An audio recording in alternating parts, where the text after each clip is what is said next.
Hello दोस्तों, कैसे हो आप सब।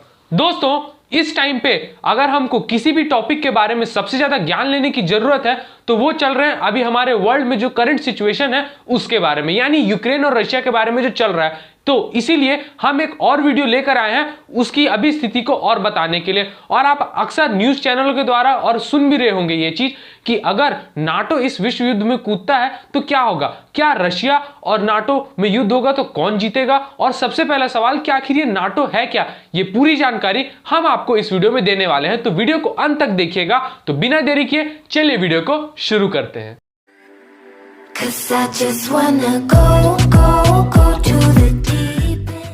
नाटो का फुल फॉर्म होता है नॉर्थ अटलांटिक ट्रीटी ऑर्गेनाइजेशन। ये टोटल 30 देशों का समूह है और ये 1949 में बनाया गया था।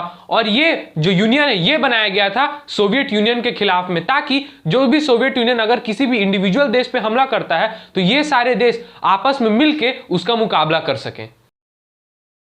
मैंने अभी आपको बताया कि नाटो 30 देशों का समूह है। वो 30 देश कौन कौन से हैं चलिए जान लेते हैं। इन 30 देशों में आते हैं Belgium, Canada, Denmark, France, Iceland, Italy, Luxembourg, Netherland, Norway, Portugal, United Kingdom, America, Greece, Turkey, Germany, Spain, चेक Republic, Hungary, Poland, Bulgaria, Estonia, Latvia, Lithuania, Romania, Slovakia, Slovenia, Albania, Croatia, Montenegro and North Macedonia.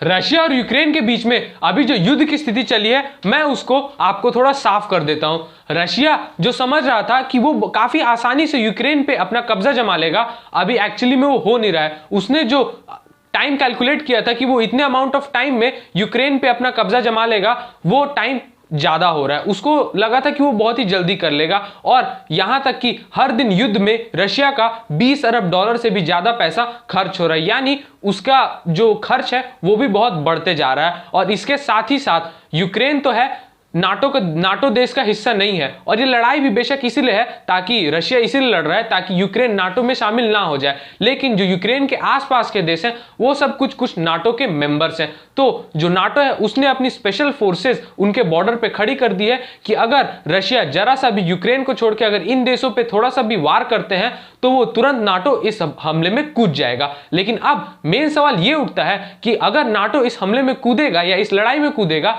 तो actually में जीतेगा कौन, NATO या Russia. तो आइए जानते हैं। अब जो अलग अलग देश हैं हम उनके फिगर्स पे भी बात कर लेते हैं कि आखिर जब लड़ाई होगी तो क्या नतीजा निकल कर आएगा। और उससे पहले भी एक और बात कि रशिया जो है वो एक देश है और उसको रोकने के लिए 30 देशों को साथ में आना पड़ा एक ऑर्गेनाइजेशन बनाने के लिए जिसमें यूएसए भी आता है। तो इससे आप समझ सकते हैं कि रशिया कितना पावरफुल है। अब चलिए हम बात करते हैं रशिया और यूक्रेन की सेनाओं को कंपेयर करके। तो रशिया के पास 15 लाख आर्मी है, 15 लाख सोल्जर्स है, यानी उसके पास इतना ज्यादा अमाउंट ऑफ सोल्जर्स है। वहीं अगर हम लोग यूक्रेन के बारे में बात करें तो यूक्रेन के पास जो सैन्य बल है वो है 3,11,000 लोगों का, यानी रशिया के पास यूक्रेन के मुकाबले 5 गुना ज्यादा सैन्य बल है। अब लेकिन वहीं हम अगर रशिया के सैन्य बल को नाटो के सैन्य बल से कंपेयर करके देखें तो यहां पे एक बहुत बड़ा डिफरेंस क्रिएट हो जाएगा। नाटो के पास जो सैन्य बल है वो है 33 लाख का। अब 33 लाख और 15 लाख सीधे डबल का अंतर आ जाता है, ये तो आप समझ सकते हैं। लेकिन अगर आप सोचेंगे कि 30 लाख मिलके 33 लाख ही सैन्य बल किए हैं तो ये गलत है। वहां पे यूएसए भी आता है और सबसे ज्यादा प्रतिशत जो सैन्य बल का वो अपने तरफ से भेजता है वो है 41%, यानी जो 33 लाख है उनमें से जो 14 लाख सैन्य बल है वो यूएसए के ही है। यानी अगर अकेले यूएसए भी रशिया से भिड़ना चाहे तो वो भिड़ सकता है, क्योंकि यूएसए के पास 14 लाख जो कि अपने नाटो में भेज रखे हैं उसने सैन्य बल, और रशिया के पास 15 लाख सैन्य बल है। अब हमने फिगर्स पे तो बात कर ली कि आखिर ये दोनों ऑर्गेनाइजेशंस या देश के पास कितने कितने सैन्य बल हैं, लेकिन अब हम बात करेंगे अपने मेन मुद्दे की तरफ कि आखिर इन दोनों के बीच में अगर युद्ध होगा नाटो के बीच में और रशिया के बीच में तो आखिर जीतेगा कौन। तो देख लीजिए, अगर हम फिगर्स पे जाएंगे तो ऑब्वियसली सी बात है कि नाटो यहां पे भारी पड़ता दिख रहा है। लेकिन अगर हम रशिया के पिछले ट्रैक रिकॉर्ड के बारे में देखेंगे तो रशिया इतनी आसानी से हार मानने वाला नहीं है और वो बहुत ही खतरनाक है। इसीलिए तो 30 देशों ने मिलकर उसके खिलाफ एक समूह बनाया। तो अगर ये युद्ध होगा तो रशिया एकदम से तो नहीं हारेगा, लेकिन हाँ, ये हम लोग बोल सकते हैं कि जो नाटो है वो भारी पड़ जाएगा। दोस्तों, इन दोनों देशों की आपस की लड़ाई के बीच में हारे या जीते कोई भी, लेकिन आखिर में हारेगी तो इंसानियत ही। दोस्तों, आज के इस वीडियो में बस इतना ही था।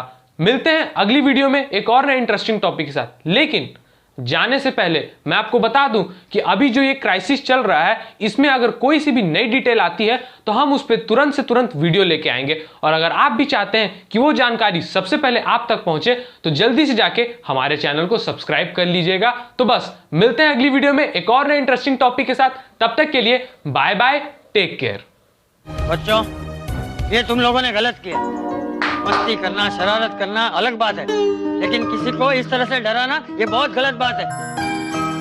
अरे कुछ समझ में आ रहा है टप्पू? तुम लोगों ने कितनी बड़ी गलती की है।